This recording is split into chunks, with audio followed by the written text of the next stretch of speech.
for the people, I did it for us. Back on this rap ish, I ain't even broke a sweat, homie, this practice.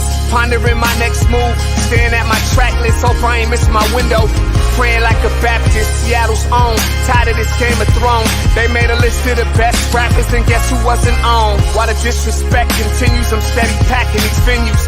Guess if you ain't at the table, you on the menu, and I'm that spitter, baby. They don't want you to see, but everybody's south of Capitol Hill's rocking with me. Boys smoke the trays and ponder getting their life together. I'm comfortable with my role, so I'm like, whatever.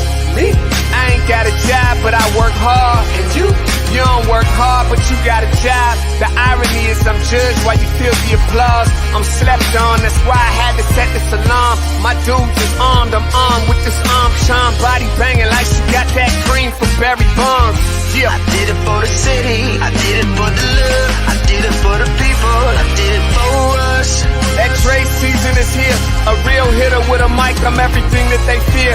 With that hood ain't the same, I was all on their ass, I'm level-headed. So yo, my dudes love when I spaz, and I'm so over Seattle's passive-aggressive attitude. They don't call you back, what they really saying is F you. While I'm from the same place, I move at a different pace.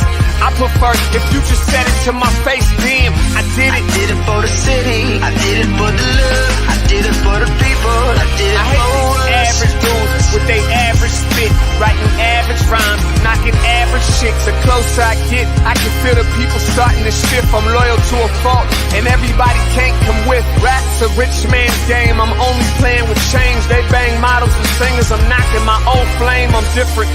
The crowd, I move with the chosen few. Black thoughts, I could be the front man for the roots. No diamonds and gold, I'm on my sticks and stones. If we can see your panty line, you should have on a thong. My team is strong, through this fire we forged a bond. And they already know what it is when I get on. To the hearse, party like it's December 31st. When I'm on my deathbed, I probably cracking my nurse. You ain't got the bars to compete. I'm a verbal athlete, deflating these boys so they say that I cheat. Damn, I did it. I did it for the city, I did it for the love, I did it for the people, I did it for us.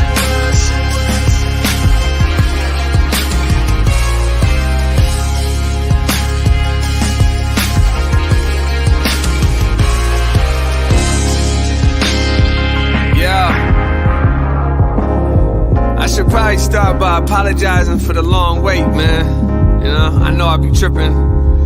But I'm not just a rapper, I'm an artist. And, you know, my creative process is a little bit different than most. Nonetheless, I want to welcome everybody out to the Dre's Experience. I got TCF in the building. My whole camp's here with me. I got the band in here laying this cool-ass vibe. And I'm Seattle's own. Let's get into it.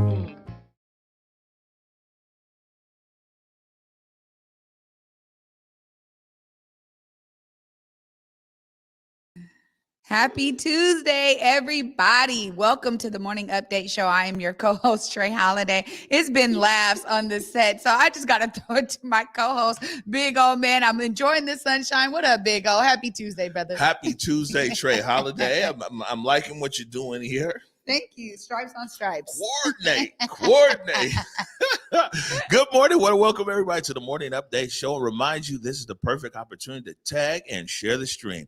Go ahead and tag and share the stream with people that you know or don't know that might benefit from culturally relevant news and information emanating from right here in the Emerald City. Show today, we got a few live guests. Willard Jimerson Jr. from Zero Youth Detention is going to pop in real quick. Got a new PSA out there we're going to talk about. And then Toshiko Hasigawa is going to join us near the bottom of the hour, running for Port Commission position 4. There we go. I mean, we're getting them in here. Oh, we said we would. And now every time that we have somebody new, it's a great showing for the community so they can see who's really about these port commission seats. Yeah, man, that port, that's what a lot of people have been sleeping on the port. You know, the port is a lot of influence, a lot of money, a lot of resource over there. So we'll get into that. So we're keeping the headlines a bit short today because we have some in-studio guests.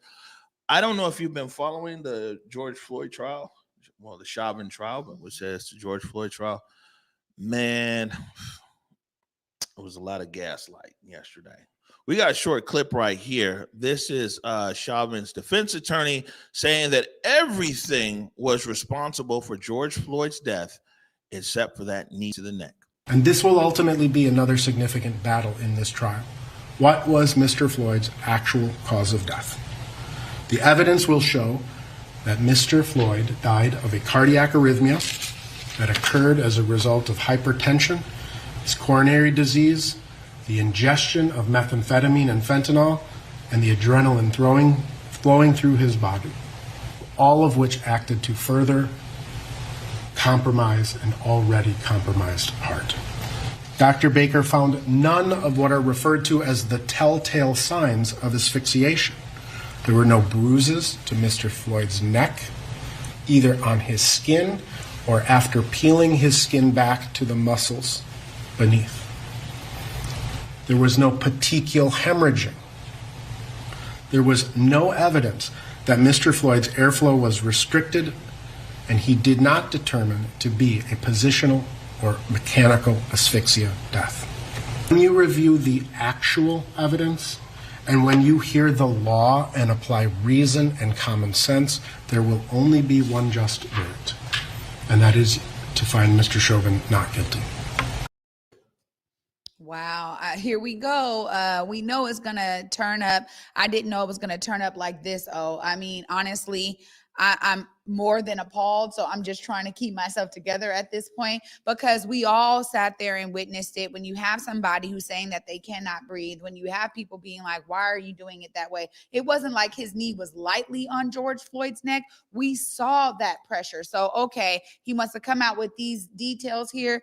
This is outrageous. Oh. Well, I think the prosecution saw this defense coming, and they said that they were gonna use this defense, and that's why it was important for them to get the third-degree murder as a charge in there as well. But yeah, I mean, like, imagine everything is responsible for George Floyd's death except for the knee to the neck, and for him being pinned down there. And so that's the defense. I mean, the defense has to mount a defense. If you plead not guilty, I mean, the expectations of the defense. But man, that defense is greasy. Yeah, it's real greasy. And this is also just another indicator of how greasy the actual system is. The fact that you can sit there and, as a defense attorney, turn up the heat on all of these other things other than what everyone in the country and around the world really witnessed. That is another issue. And I think that too, once again, the language gets real colorful when we talk about how these defenses are built and how these cases are made. Ultimately, I think so many of us, we understand that there was a real desperate need for that man to breathe. And this is why people don't believe in the system, because if you have somebody in the medical examiner's office that can sit there and have a different kind of ideology that they're maybe bringing into their work, and you see it play out in this way, Omari, it only helps to create more and more dissension and less trust between the public and these kinds of companies and organizations and bodies of that are governing this process. Yeah, let's put it in terms that I think that people are familiar with around COVID, right? If someone has bad asthma and then they catch COVID and they died of COVID, they might have lived another 20 years with, you know what I'm saying, with asthma, but they caught COVID and they died as a comorbidity. You know what I'm saying? And so irregardless of what they're saying, his heart was this, it's X, Y, and Z, man, his death was caused by the knee to the neck. Right. And so it's crazy. But, you know, if you put it in a public health light, like we were saying, when you talk about, they're saying that he had comorbidities, right? But there's still actual cause of death. It's just like I said, with COVID, somebody who's got diabetes, hypertension, asthma. Well, man, it's the COVID that knocked you out because of these pre-existing conditions. So, absolutely. Moving along here, this is a clip from King 5. It looks like, you know, the rise in hate crimes here in King County. I would say it all the time that sometimes the numbers, the data kind of leads us to believe that although we say as a city and a county that we're one kind of people, the data is kind of saying that we're not. And it looks like the King County Sheriff is thinking about, or the King County Prosecutor's Office is thinking about formulating a hate crimes division through the Sheriff's Office. Here's from King 5. So far this year, the King County Prosecuting Attorney's Office has filed 10 hate crime cases. One of those cases we told you about last Friday, A Seattle mom and her 2 kids were threatened by a man while stopped at a red light. He stops his car, opens his door, and starts screaming, "F you, Asian B, F you." A surge in hate crimes is rocking King County. In 2018, there were 30 cases filed. Last year, 59. Council Vice Chair Reagan Dunn is introducing legislation that would create a hate and bias crime unit within the King County Sheriff's Office. It's really important, we think, to get a unit established that can really focus in on this area of hate crime investigation, and then also do the important work of outreaching to the communities. Do you think a hate crime unit is enough to tackle this issue? No, I don't think it's enough, but I think it's a start. The unit will be made up of 4 King County Sheriff's deputies and 1 staff member. But before any of that happens, Dunn says he'll want to make sure the community backs the idea. Hate crime isn't just necessarily a crime based on race. It can be a crime based on sexual orientation. It can be any form of hate, right, that exists. And so we need to bring broad stakeholders together and really focus on it. County leaders will have to approve the legislation and then allocate the necessary funding before the unit can get to work. We're starting the hard work. Perhaps we should have started earlier, but we're starting it now. Britt Moore, King 5 News. All right. So hate crimes on the rise in Martin Luther King County. Oh my goodness. Let me just say this. You know, the first thing I'm thinking is something that we've been talking about here often. And we just talked about it a bit when it comes to, you know, just yesterday, when it comes to, you know, crack cocaine versus opioids. I'm going to say this now, and I mean this, that hate crimes have been in our community for generations. The fact that now there needs to be a hate crime unit, I'm happy that they're understanding that now, and that the numbers are making it seem like, look, we need to do something about this. But my thing is that they've needed to do something for many, many decades. And, you know, once again, here it is that, you know, the spotlighting of hate crimes goes kind of outside of the Black community a bit. And ultimately, like he said there, hate crimes can be about a lot of different things. We've experienced that in the Black community. Our gay, trans, our homosexual, they have experienced hate crimes. Our transgender Black women, okay, are some of the most affected population when it comes to hate crimes. So honestly, the numbers have really been there. They've been increasing. The fact that they have not had the spotlight is a whole nother thing, though. Yeah, well, I think that also as well is the Seattle Police Department, the King County Prosecutor, and a lot of other organizations have encouraged more people to report, because the hate crimes have always been there. And also these crimes are easier to report. And also there's more support now. So, I mean, you know, I get hated all the time downtown Seattle. You know, it's calling me a nigga the other day over there. You know what I'm saying? Ran up on me, everything, man. I mean, it's wild, you know? I mean, from blatantly, it's just the other day. And I'm like, well, man, am I going to stop? Am I going to report this? Or am I going to move on? You know, I told you, even getting into my building, you know what I'm saying? It wasn't necessarily a hate crime. It was just, dude was real biased. I've been there for like 5 years. Do you live here? Who are you? Were you Uber Eats? I'm like, man, you know what I'm saying? Yeah. I mean, we talk about it all the time. Yeah. I mean, this is what I'm saying is, man, the hate is real. We need to stay on top of that. Real important pop-up right here. I wanted to talk about for a second before we take a break and come back with Willard Jimerson. If you could put up this overlay, please. Oh, yeah. This was yesterday at Junkins, right over by Junkins. Officers are investigating a shooting in the 2200 block of South Norman Street. 2 victims have shown up at the hospital. Suspects are outstanding at this time. There was no further update from the SPD before we came on air here. But again, you know, this is what this silent epidemic that's here in Seattle and King County, and something we're going to touch more with Willard Jimerson Jr.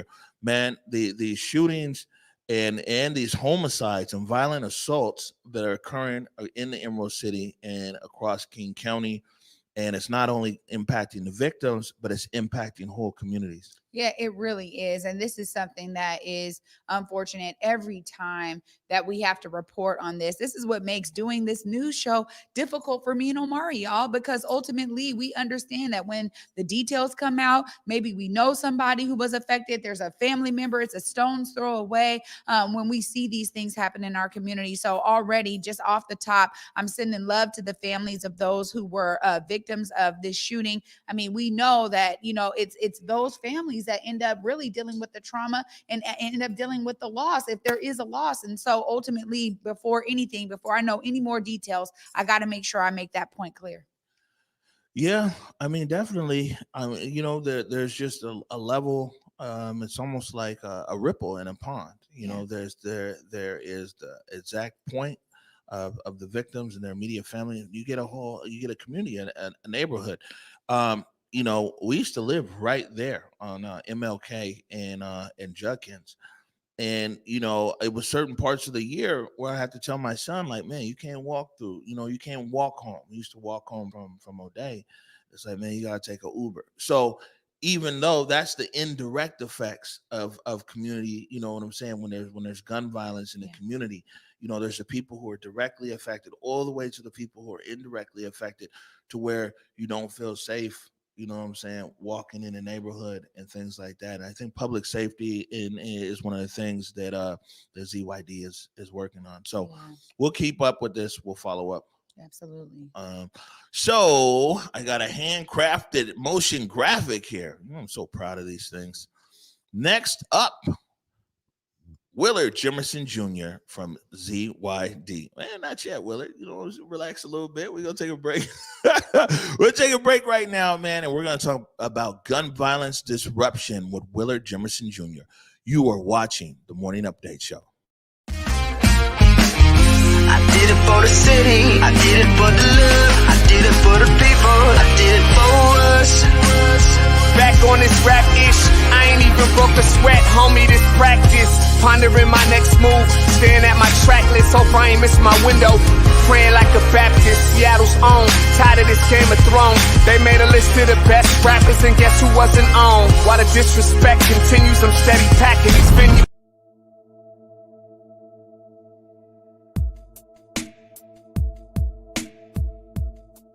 Converge Media produces culturally relevant content for Black and urban audiences.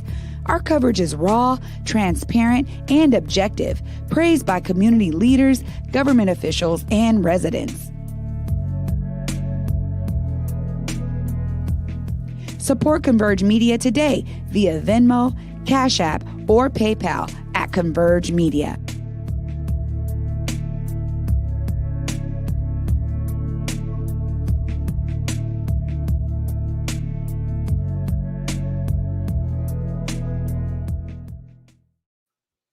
Welcome back to the Morning Update Show. My name is Omari Salisbury, and I'm joined now by someone I've been working with actually for a few years on this issue of gun violence disruption.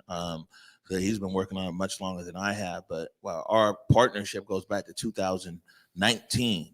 Since we've been making videos and podcasts and everything. I want to welcome Willard Jimerson Jr. of King County Public Health Zero Youth Detention. How are you? Thank you. We're doing the best we can underneath the circumstances. Yeah, and it's crazy because we scheduled you to come in, and then we saw over here just last night a shooting over there in the Central District. Yeah, it's unfortunate that a lot of these incidents are occurring and taking place, and primarily in Black and brown populations, and therefore the work that we're doing in the collaboration is really a capital alignment from those who are in terms of our go first strategy to address these issues of gun violence. It comes down to capital alignment from those who are doing, the work on the ground level to those who are in systemic positions to build out sustainable opportunities for other folks that are highly impacted. And so that's what it really comes down to. And that's the work we've been doing for quite some time.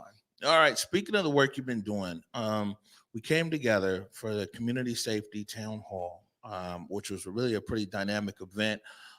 Lots of different people representing different areas of community at that event. And one of the things that came out of that was a discussion about work groups and how ZYD is looking for different work groups for people to sign up to be part of the process of gathering information, shaping what their idea of public safety is. Maybe you can explain a little bit more about the work groups. Then we've got an actual video here. Yeah. That's what it comes down to once again is capital alignment. How do we utilize the community-based alternative solutions that already live in the community, but they don't necessarily have the resources to raise those issues up structurally? And so part of our work groups is looking at from the education aspects. This is a hot point for all people in society for the most part to be coming in contact with is the education system. So we're looking for folks who can bring that particular expertise that touches the lives of young folks in our community just as well as their families. So that's one portion of some of our work groups. All right, let's take a look at this video here and then we'll discuss more on the other side. Public Health, Seattle, King County, Zero Youth Detention, along with our partners from across the South King County region, are committed to reducing violence and creating the conditions needed for our neighborhoods to be safe and free of crime. Too often, the response to crime and violence has been a piecemeal approach with a program here and a program there. When family units collapse, schools fail to educate, the economy fails to produce jobs, and crime rises, we've looked to law enforcement and punitive measures to save us. Nothing could be more wrong or further from the truth. Law enforcement can't shoulder all the burden or take the rest of us off the hook. We are acknowledging the lived experiences of Black, Brown, and Indigenous communities. We are centering community as the experts who can effectively identify key issues related to systems, policies, and practices that impact children, families, and communities of color across this region. Those most impacted by the issues will help call out and identify the root causes, including structural and systemic factors. 150 residents will partner with King County to develop strategies, solutions, and an action plan that explicitly addresses system changes needed and eliminates barriers to access for Black, Brown, and Indigenous folks. These residents will also identify the criteria used to measure our collective success. Simply put, we need your help as we do the work needed to make King County the safest in this country. It will take specific commitments from all of us, community members, our young people, elders, and leaders from the sectors all across this region. Together, we will get this work done. Please click the link below and sign up for a work group. Or you can recommend a co-facilitator from community for each work group. We look forward to hearing your ideas, concerns, feedback, and solutions as we build a community where all our children can be happy, healthy, hopeful, safe, and thriving.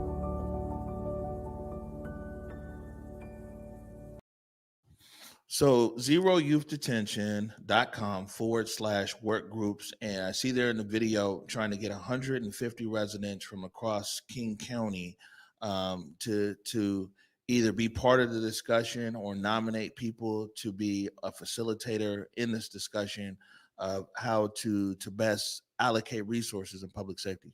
Yes, and really it's about, collaboration, providing a culturally responsive, services or alternatives or solutions, and making sure that every voice is heard and every voice is counted, and making sure that we create an environment where all kids can thrive. Right. What's up next for you guys? Anything on the calendar over there? We're working on several different projects. We'll definitely release more information as we build things out.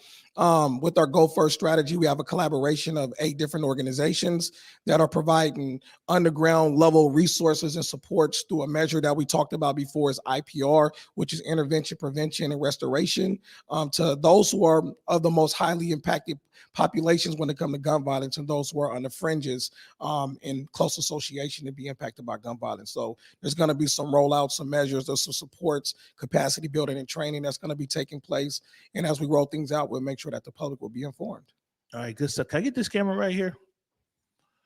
All right, so for our viewing audience, this is the perfect opportunity for you to actually not talk about it, but be about it. So Public Health King County, Zero Youth Detention, they're looking for 150 residents to be a part of this conversation. Like, man, go there, zeroyouthdetention.com/work group. So, it's easy to press like a happy face or a mad face or something in the comments. I'm challenging you, though, to let's be a part of the solution. Click the link, go to the website, check it out, forward it to a friend and everything else. We need to really take ownership and play our role in creating the public safety future that we want to see here. Willard Jimerson Jr., my brother, thank you so much for popping in today. Thank you as well. All right. Appreciate it. You got it going on. All right, I got another handcrafted motion graphic here.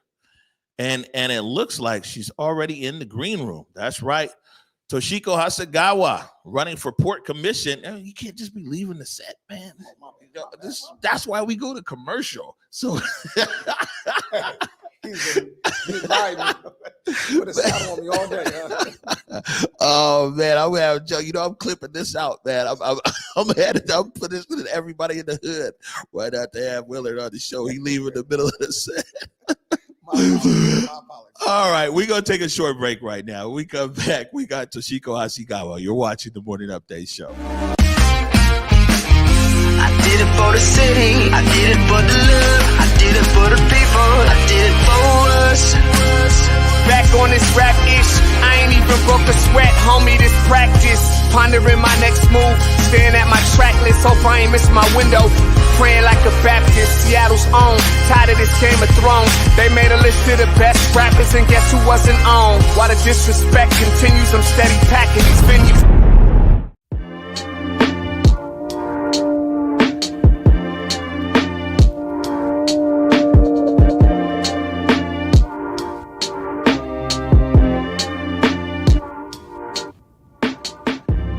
Converge Media produces culturally relevant content for Black and urban audiences. Our coverage is raw, transparent, and objective, praised by community leaders, government officials, and residents.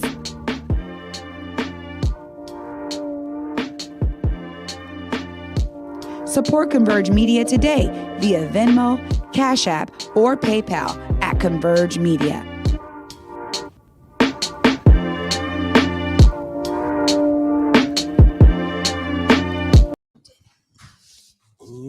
Look at you. I was trying to get these papers straight, y'all, and then he just messed them all up all over again. Okay. Bad. Welcome back to the Morning Update Show. As you can tell, Soul kind of smiles over here. How you doing? I'm good, man. You know what I'm saying? I'm happy to hear a little bit more. We don't have the wide. People can see your shoes. Maybe a little. Look at that. Coordinate.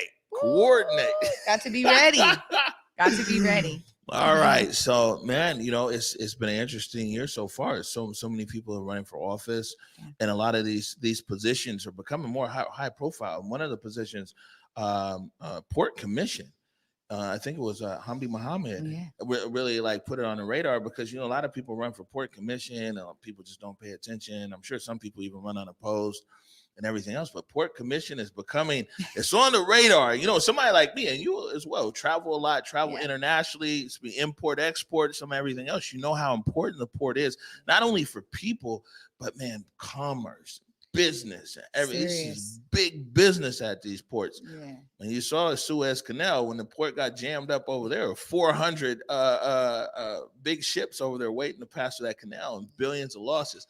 I say all that to say this, that we have Toshiko Hasegawa in the green. Can we get Toshiko out here?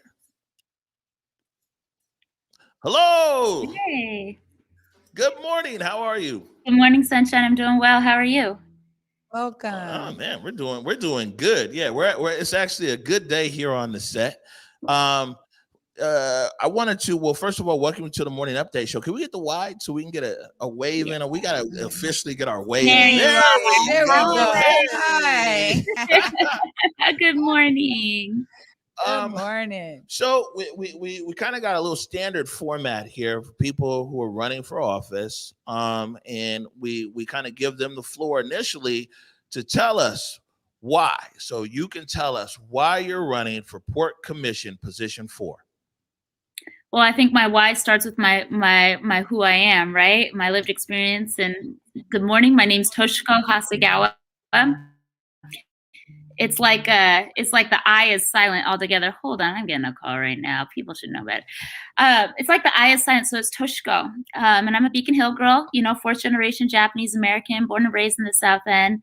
And I'm a new mom. I gave birth in the pandemic to my little baby girl. I have the honor and the privilege to be able to raise her in the same neighborhood where my grandparents raised my father. So I grew up just, hop, skip, and a jump from the airport, from the waterfront over here. I grew up buying fish from the docks, from the natives on the Duwamish, watching the resident orcas. And you can't help but wonder, is all this richness, is all this treasure going to be here for the next generation? I'm a daughter of the labor movement. Like, I understand, as somebody who's lived and grown up here. Yes, maritime and aviation are important pieces of our economy, but they're also more than that. They're integral to I think our regional identity and our culture and our heritage. And so, I'm really, I'm also running in the context of economic devastation. I think that's important to be able to lift up right now. Like, these are not the best of times. And from my perch on Beacon Hill, I've also seen how when crisis strikes, it's our communities who are left behind and are underserved. And we've seen this, case in point, in the wake of COVID-19.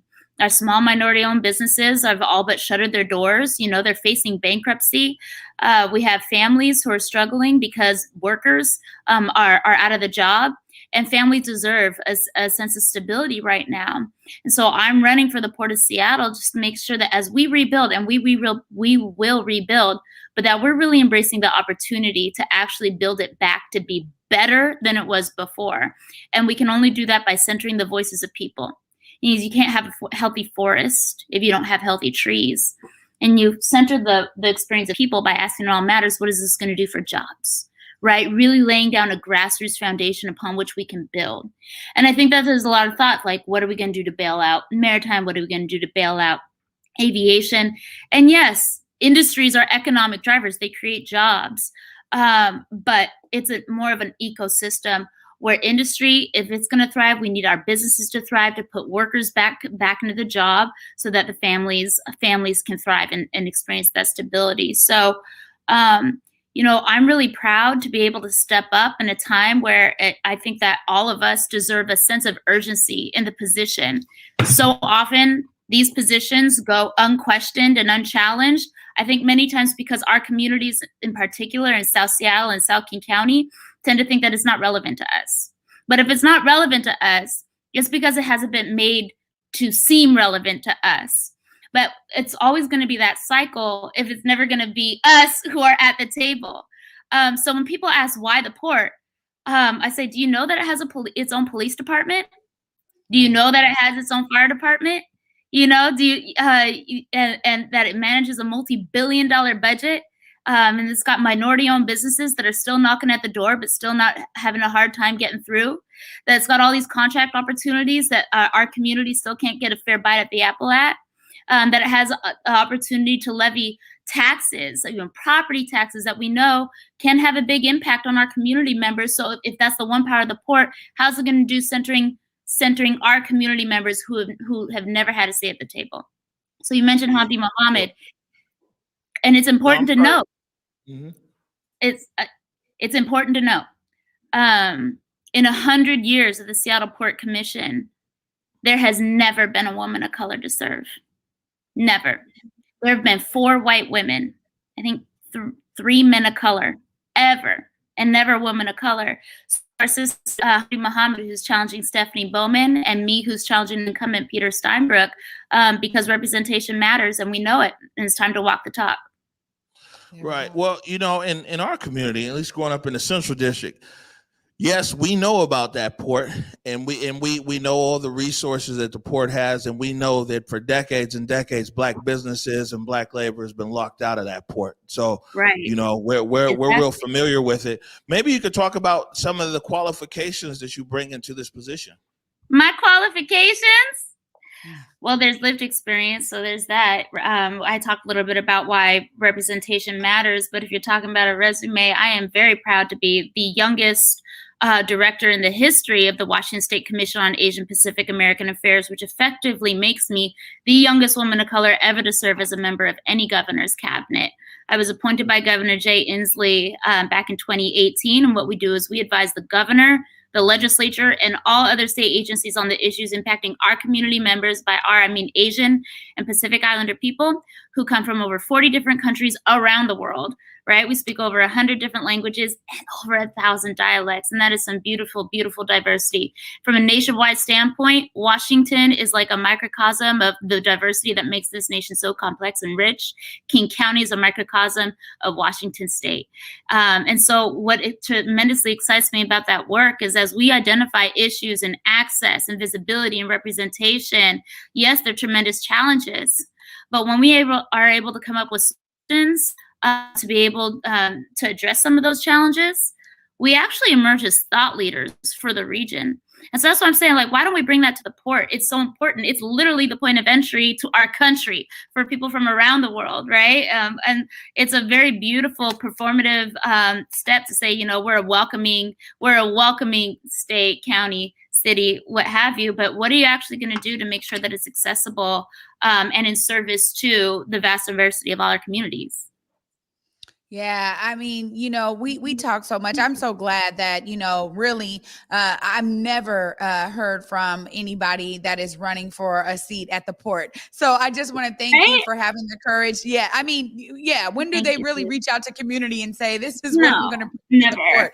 So I think already we're really seeing a new trend here that is amazing to have this amount of diversity, the women voices really leading the charge here to say, we're going to do something different. We're going to be innovative about our approaches to bringing more and more diversity to the port. How do we, and I mean this because you said it earlier, that oftentimes it's not seen as a part of our lived experience. Yeah. What are you going to do if you win this seat? What are you going to do to make sure that people on the ground in various communities that have not been engaged will begin to get engaged with port and what they do at the port activities? Yeah.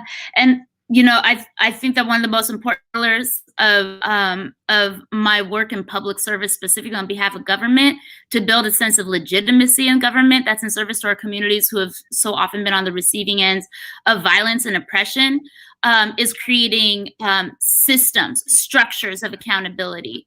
Right. That's what we did when I was the countywide communications and outreach manager at the Office of Law Enforcement Oversight, which is supposed to be a watchdog over the King County Sheriff's Office.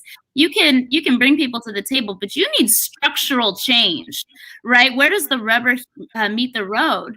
And so, you know, having me or Hamdi there is really just a first step.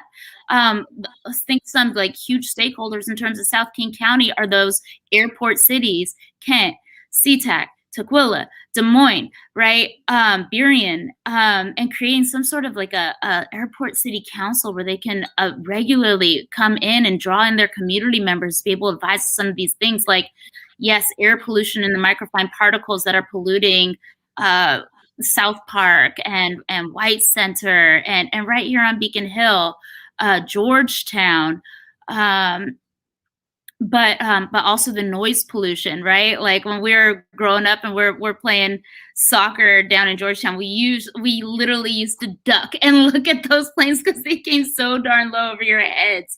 My dad used to told me stories about how back in the day, before they reformed their policy, the planes going overhead would literally just dump some of their emissions. You would have to duck because it would fall on your head. So it's like our communities literally get shit on. And so we need to be able to bring folks in and give them formal avenues to be able to provide input on the policies that are coming across our desk. And I think the other bit about that is giving them opportunity to contend for resources, right? Like if we're issuing grants, stability grants to support businesses that do business not just at the port but around the port, right? We're talking about minority-owned businesses at the waterfront and the Chinatown CID coming up into the Central District. As we're talking about mass transit, that's going to funnel people from the tourism industry up to these neighborhoods and get them foot traffic. We need to make sure that those are still going to be businesses that are owned and operated by POC. Okay, like that's how gentrification in the long run ends up hurting our community members, and make those accessible to folks so that they have accessibility to some of these stability grants to make sure that they continue to be there. So it's maintaining the cultural integrity of our region. Right. Um, I always think it'd be interesting. Some of my lived experience, I spent a majority of my career overseas on the continent of Africa and also in the Middle East, in Dubai and Abu Dhabi, and worked a lot with different ports. So, of course, Dar es Salaam has the biggest port in East Africa, and then right after that's the port in Mombasa, and then everything comes in and out of the port there in Dubai. It would be interesting when we hear a lot of people in government, a lot of people talk about the handout, but it seems to me like a hand up would be for people at the port who have expertise to actually work with small businesses in our community, because right now import export, and especially things from the African continent, is a big deal. Like, so instead of, like, it's great that we get jobs and access, that's perfect, but how can we build more entrepreneurs? How can someone from the port partner with some of our small businesses who are out here who are trying to import stuff the best way they can, to Alibaba, DHL or something, and put dynamic programs together and be like, hey guys, if you get 7 or 8 or 10 business owners, you can get a container that could come in from Lagos or from Accra or from Dar es Salaam with goods from over there. And now we're putting people in business and empowering entrepreneurs. Like, these are the things that I'd like to see come out of the port. I'm trying to see Omari as the next port commissioner. No, but really, like, if you walk through SeaTac Airport, you see how many corporate conglomerates there. Like, some of them are internationally owned by this entity called Host, right? It's an Italian company. It's like, even our airport should be a showcase of the beauty of our businesses and the riches of what we have to offer right here at home. And that's like, it's like, showcase some more Black-owned businesses, showcase some more Asian and Latino-owned businesses, right? Like food options, and bits of our culture from around the region that can be representative of that. And that's just a cool low-hanging fruit thing that we could do, right? But the import export and the big picture thinking all the way down to the way that we're interacting with these things as consumers, going about our everyday lives, picking things off the shelf. It touches all of us in our day by day. It's the economy that keeps the lifeblood of not just King County, but the entire region flowing. And so absolutely, we need to have points of entry and access from the top all the way to the bottom. 1000%. Yeah, I agree with this. And I think that an innovative approach is what we're really talking about here. And so my question is really about, a bit of what Omari was talking about here, because there is like this, there's a lack of understanding from so many people to know how to engage with the port, how to even try to do businesses. And I think about something you just said there that really struck me. It reminds me of when I go to every airport, right? Whatever airport it is, how they're beginning to look so much alike, so similar, so much of the same.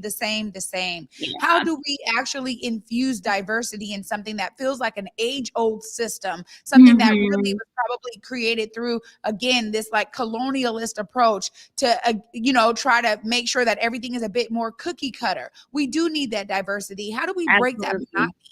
And I think that's exactly it. So some of it is creating contract opportunities for minority and women-owned businesses, airport concessionaires. If you think about the little things in the kiosks in the middle, we need access to those commercial opportunities for minority, women, airport concessionaires, right? Just creating access and avenues inward. But I think the other thing, touching on what Omar was talking about also, is from the industry standpoint, is like how we create avenues in for our community members to be able to be active participants in generating some of this wealth also in a way that comes back into our communities. And one thing that the port can definitely do is partner with folks in labor as we're trying to reach some of our sustainability goals, because nobody is debating that pollution is causing climate change. And we all know that it's the South King County and South Seattle neighborhoods that are really bearing the brunt of this impact early and often and intensely. But really bringing them into the opportunities as we transition some of our fleets, our fleets by ship, right? Because we're also talking about fishing industry. We're talking about cruise. We're talking about cargoes floating on barges and big container ships coming in and out. how we convert some of this stuff at no cost to workers or their small businesses so that they can stay competitive in a global market, to go from like diesel and some of these fossil fuels into something more sustainable like electric energy, right? And we already subsidize the cost of that for our truck drivers. Let's do it for the folks who are on water. Like, for example, it was our fishermen who really sustained our economy throughout COVID-19. But how many women are fishermen? Right? How many people of color are fishermen? How do we make sure that we're spreading the opportunity, the wealth, and creating points of entry into the workforce as well for community members? That means apprenticeships that target South Seattle schools so that, okay, not everybody going directly into colleges for them. Some folks want to hit the ground running, get skilled, and be able to earn a buck to bring it back to their family, right? So creating access into job opportunities for skilled workforce, for good paying jobs for a fair day's work. And just continue to train them up as we continue to transition and bring folks along. So not only are we creating jobs, but we're also reaching some of our regional goals that improve the quality of life for our community members. And all that comes into play as this ecosystem, this economic ecosystem, our economy, which is really suffering right now. So that's when I say we have an opportunity to build it back better. Let's do that by centering the experience of the people who have been disproportionately impacted and create direct avenues in for them in the workforce, in contract opportunities, not just for workers, but for businesses as well.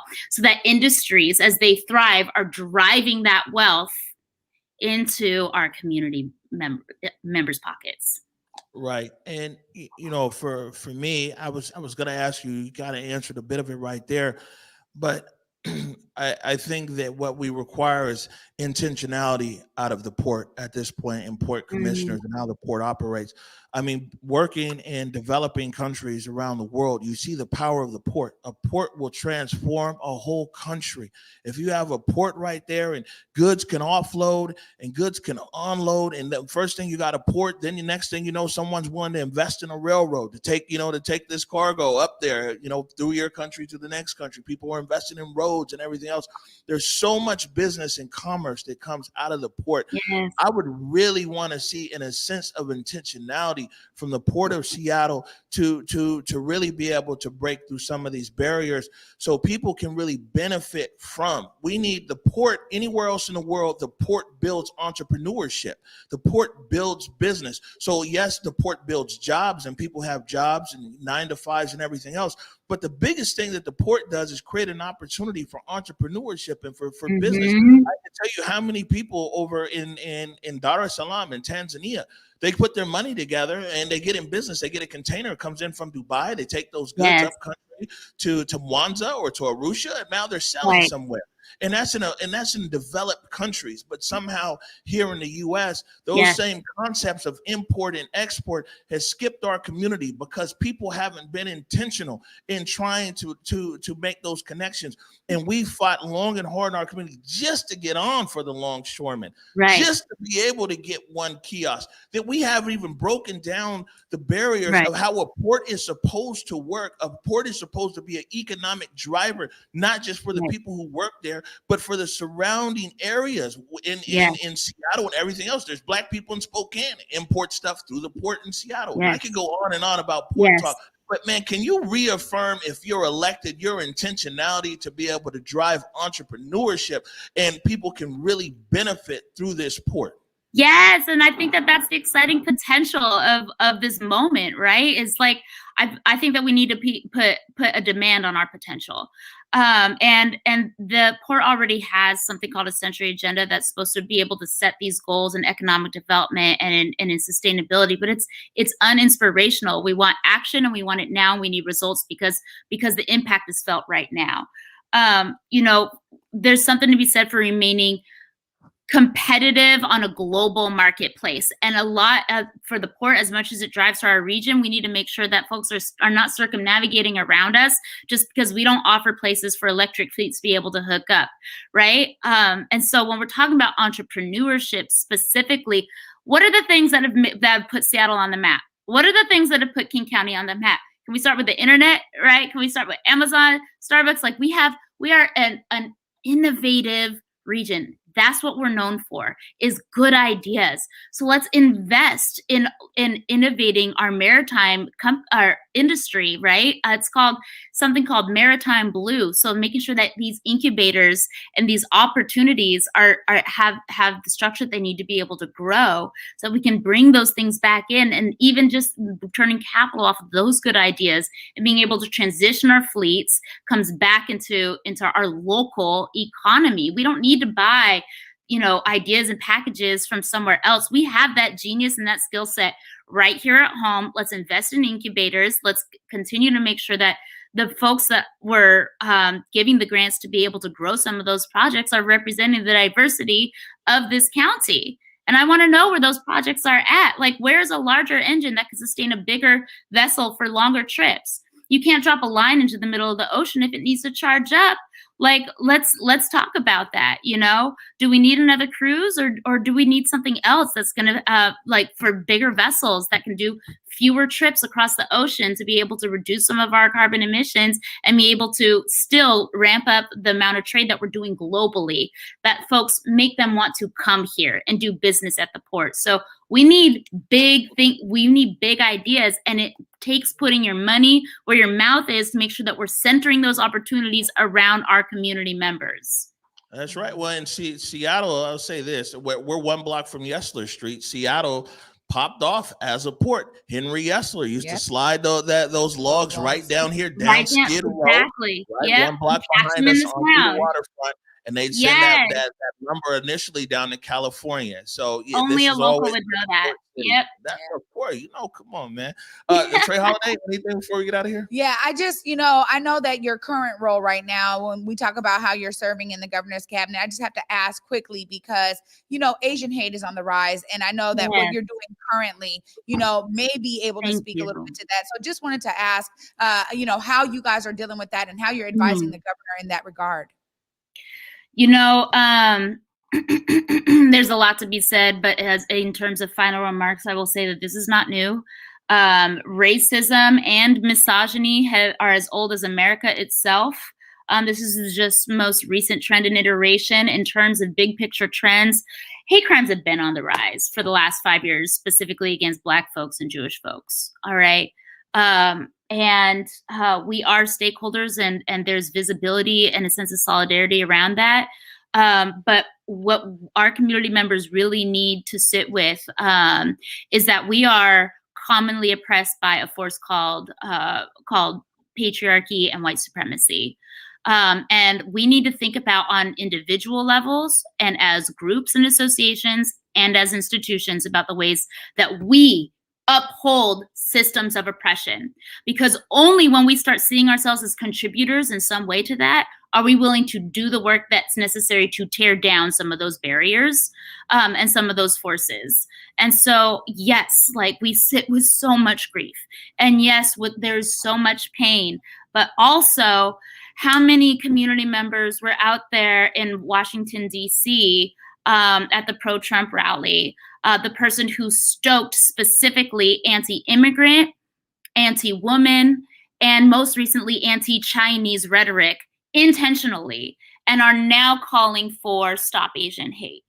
We need to sit with the ways in which we enjoy privilege and the ways in which we uphold systems of oppression, because we need to get free together.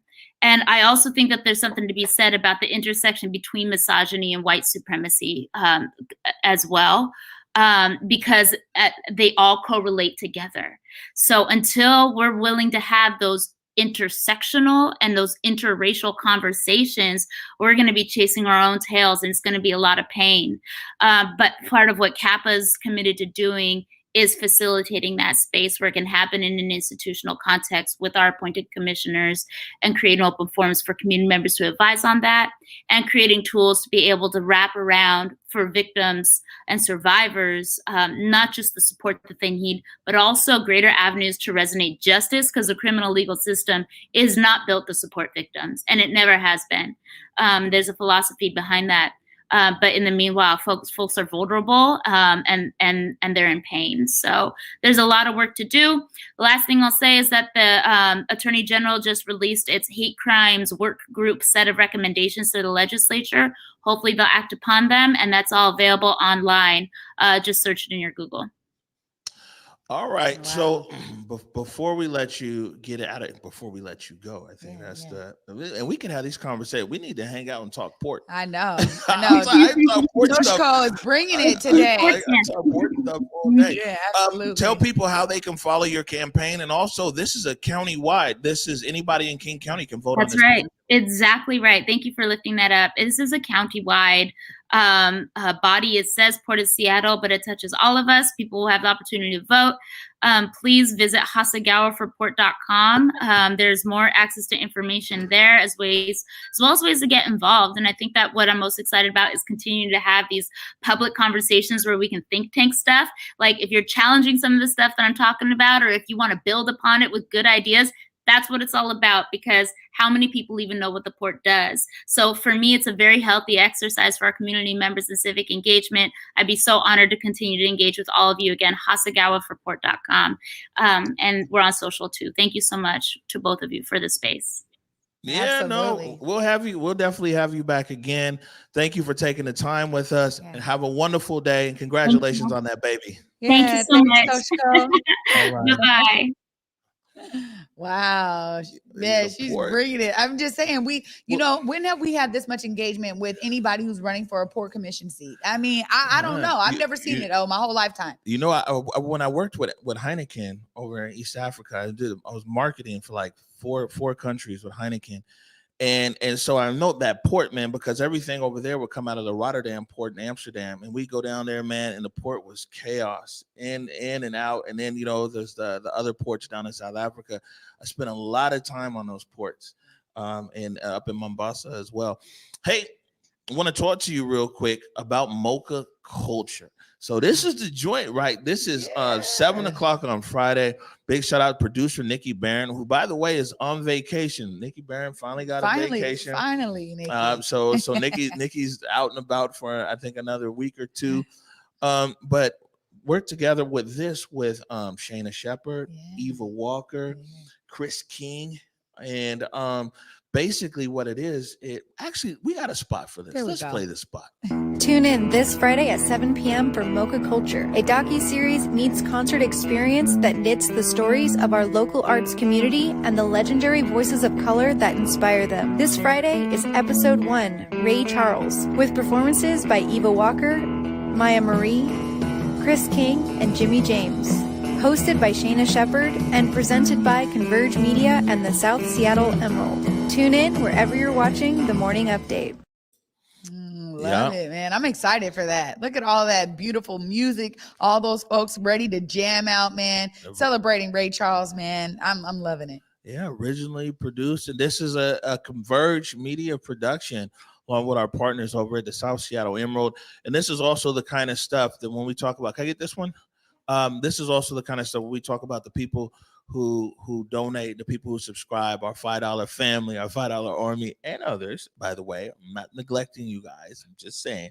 But these are the kind of things that you enable us to be able to work and produce, like Mocha Culture. People saw the Vanish in Seattle episodes. We got a lot of other stuff that's coming up, and that's why people are supporting. Of course, they support here for news and information and headlines, but our purpose is much bigger than just delivering headlines and analysis. Our purpose is to be able to create, I would say, well-crafted storytelling and to uplift our stories, our culture, our music, our heritage. Absolutely. I mean, that's really where I think you and I we converge, because so much of what got me out there was literally telling stories. So I love seeing all of these amazing productions come out of the Converge family, man. Shout out to all of you guys that are working on these, like extra productions. There really are the heartbeat of why Converge was started. So I love that. Yep. So that's this Friday at 7 o'clock. Anywhere that you're watching the morning show, you'll be able to check out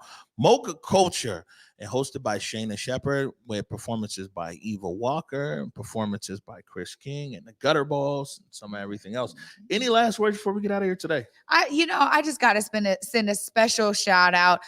You never know who's watching. And, as you learn, as I learn more and more about like who's actually watching our show, thank you, all of you. And I'll be remiss to not say to all of you, to see yourself as a a part of the solution, as we just saw Toshiko saying, look, she's going to bring her lived experience and become a part of the solution as she's shown with her career. I think all of us really have that opportunity at our fingertips. Please use it. See yourself as part of the solution, y'all.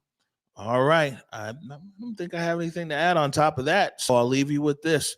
Please remember to go forward in your purpose and go forward in your humanity. Until tomorrow at 11 a.m. Peace. Lift every voice and sing till earth in heaven ring with the harmonies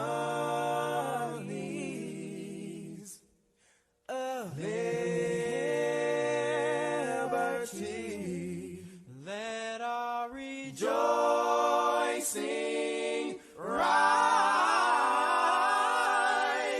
as the listening skies. Let it resound loud as the rolling sea.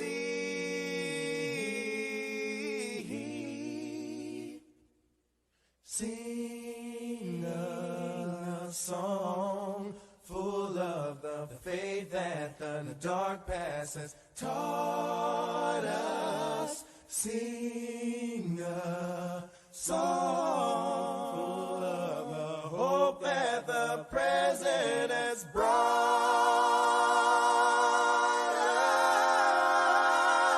us.